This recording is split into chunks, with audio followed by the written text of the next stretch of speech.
Lemon meringue pie is my father's favorite dessert. I mean, you give the man a choice between lemon and any other pie, he's going to go for the lemon every single time. Now, my mother, who is the baker of the family, makes wonderful pies. And the most wonderful tasty pies in the world, but she doesn't really make lemon meringue pie. I think it's because she doesn't think that her lemon pie is as good as what her mother used to make. But anyways, when we were growing up, we would have the most wonderful pies, but we did not often have lemon meringue. When we did, it was always an occasion. And whenever such an occasion came up, there was a story that we told in our family. We all knew the story, but we never tired of hearing it. And the story went like this. When my parents first met and started dating, the day eventually came, of course, when my father got an invitation to my mother's parents' house for dinner. Now, my mother was the eldest child of the family, and as you can imagine, her younger siblings were so excited to have their sister's beau come over for the first time.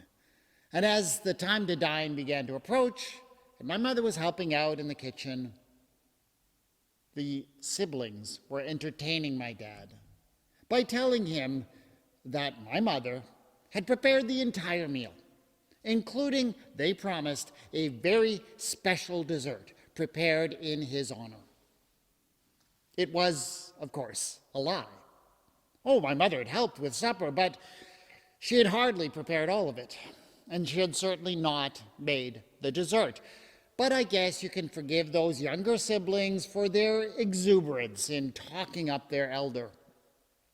So anyways, the moment finally came, and the meal was served up, and it was indeed excellent.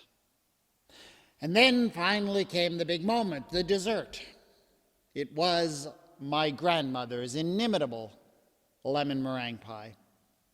My father got served up a great big piece of pie, and everyone present, especially those siblings, looked on as he took the first delicious bite of pie. It was indeed delightful.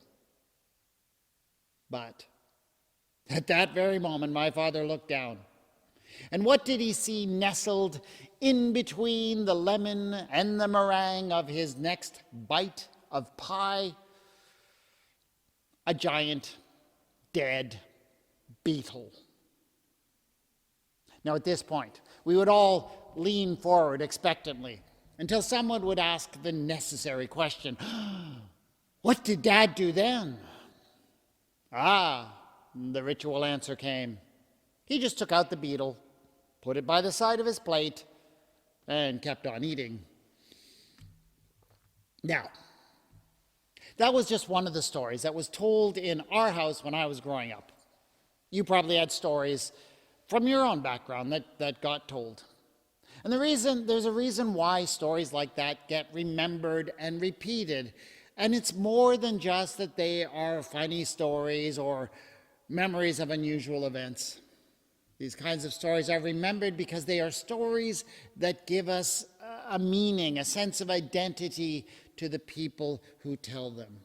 I mean, if you know my mother and my father, will you realize that that story conveys a great deal about their positive character traits and the loving relationship they've shared for many long years.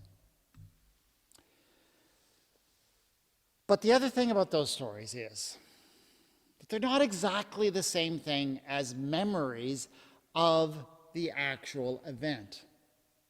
Even though that story was told and passed on by people who were there, that doesn't mean that it all happened exactly as the story is told. Quite possibly, other people who were present that night would have seen the events quite differently. Probably the beetle didn't look like I imagine it looked when I tell the story. I imagine it was huge. This is all because memory doesn't quite work in the way that we think it does. Human beings are actually not all that great at remembering events unless they do something important. In order to store important events in our long-term memory, basically we need to find a way to turn the memory into a story. It could be a story we tell ourselves, or even better, a story we tell out loud to others. But unless we turn it into a story in some sense, the memory can easily be lost to us. But of course, the simple act of turning a memory into a story modifies the memory, modifies our recollection of the events. We kind of have to change the memory to make it fit a narrative. And once we create the story, we remember the story rather than the original events. After that, every time we tell the story, we are constantly making our memory of the events fit the need of the story and what it needs to tell us at a particular moment in time. For example, if that pie story were told at a celebration of my parents' anniversary, we would probably hear it as a very romantic kind of tale. It was told when someone was passing on a recipe for lemon meringue pie. It might be heard less as a romantic story and more as a food safety warning. What's more, researchers have demonstrated that when we remember a story like that, what we are actually remembering is not the original events, but rather the last time we heard or told the story. All of this is because of the way in which we make sense of the world by telling stories about it. And I think that's something that our reading this morning in the book of Deuteronomy really seems to understand and appreciate. In this passage, we read the instructions for a very particular kind of sacrifice. It is a sacrifice of the first fruits. So worshipers are supposed to bring the first produce of their land and present it to the priest, who, by the way, doesn't burn it all up on the altar or anything like that. It's really a gift to support the priestly family. But there is something different about this sacrifice, and that is the requirement for every worshiper who makes it to tell a story. And it's the same story. The story goes like this. A wandering Aramean was my ancestor. He went down into Egypt and lived there as an alien, few in number. And there he became a great nation, mighty and populous. When the Egyptians treated us harshly and afflicted us by imposing hard labor on us, we cried to the Lord, the God of our ancestors. The Lord heard our voice and saw our affliction, our toil, and our oppression. The Lord brought us out of Egypt with a mighty hand and an outstretched arm, with a terrifying display of power and with signs and wonders. And he brought us into this place and gave us this land, a land flowing with milk and honey. So now I bring the first of the fruit of the ground that you, O Lord, have given me. Isn't that a fascinating requirement when someone comes to bring a sacrifice? Each worshiper is required to recite not a prayer, not some liturgy, but a whole big story. One question I have to ask is, well, how tired did the priest get listening to the same story being repeated over and over again? But the story was required for a reason. This is because the writers of this law in Deuteronomy understood something important about human nature. They understood how important stories are to human beings. The stories that we tell are able to form and shape our memories. They are important. When you want to help a people to form some sort of common identity, they need a shared story. Stories are also important for helping us to process our memory. And do take note of this story in Deuteronomy, because it's a horrible story. It is a story of mistreatment, abuse, and trauma. It is a story of a nation that lost its homeland, that was subjected to slavery and oppression, and abandonment by their God in Egypt.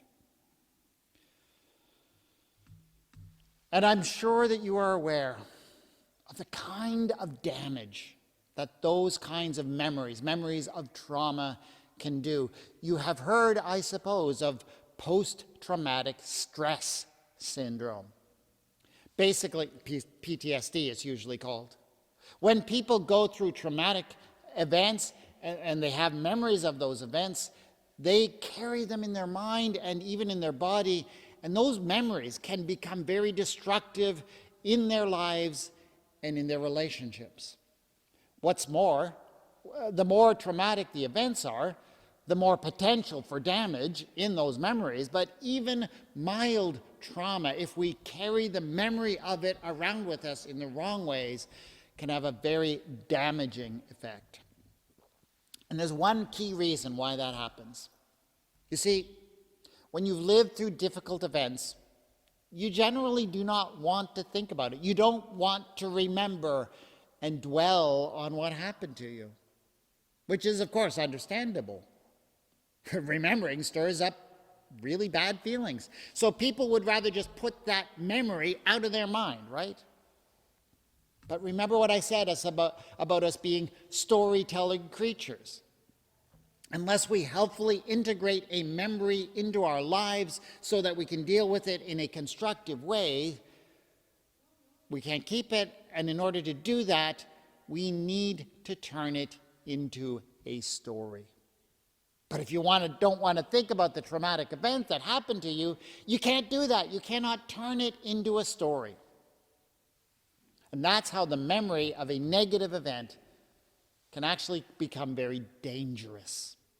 See, when it's not turned into a story because you don't want to think about it and remember it, the memory of that traumatic event doesn't just disappear. It remains. Your brain actually holds on to those sorts of memories as a kind of survival instinct. See, memories of things that were or that seem to be very dangerous are exactly the kind of memories that your brain wants to keep because they seem like they should be memories that contain vital information that would help you to survive future dangerous events. So your brain's not going to let go of that memory. But here's what happens. If you do not examine those memories and turn them into stories, they cannot be stored, those memories cannot be stored into the productive, rational part of your brain and so be used constructively. So what happens to them? Well, instead they get stored in a much more primitive, less rational part of your brain, what you might like to think of as your animal brain. It is called the amygdala.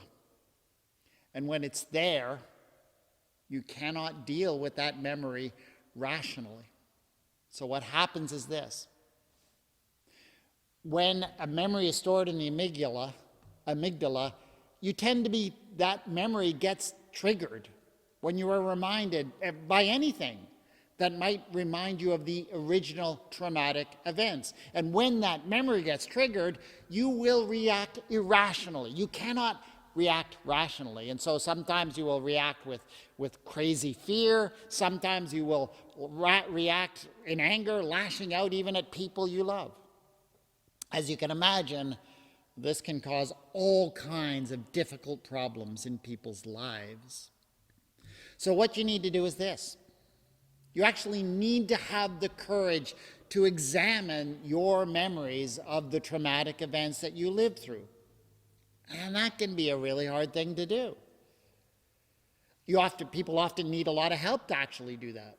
At the very least, you need friends. Friends who really understand you. Friends you can really trust, who will actually talk through those memories with you. Some people, yes, will need trained professionals to help them do that. And by the way, there's absolutely nothing wrong with needing that kind of help. But the process itself is actually relatively simple. It's just really painful and really hard. The process is simply to turn those memories into a story. story about your life, a story about who you are.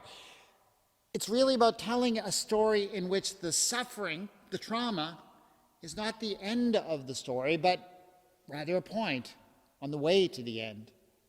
And it's also about telling a story that helps you discover who you are on your way through the struggles of life. And that's why I find that story that the worshiper tells in Deuteronomy to be so interesting and so powerful.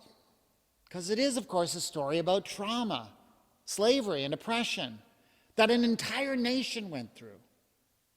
But the point of telling the story is so that the people can face up to that dark history. It is also clearly a story about people who do not allow their trauma to define or limit them. It's above all a story about a people whose God heard them and saved them with a mighty hand and an outstretched arm, with a terrifying display of power and with signs and wonders. That certainly makes it seem as if these are a very special people to have such a God.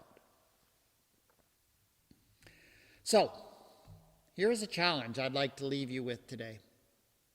I want you to take some time to consider the stories you tell about yourself or about your family, the stories you tell to others, the stories you tell to yourself. Consider how those stories shape not only your identity and your self-esteem, but also the memories that actually happened to you. And ask yourself, are there ways you can tell those stories a little bit differently so that they can be more uplifting, more affirming? Just changing the story can actually affect your memory of those traumatic events.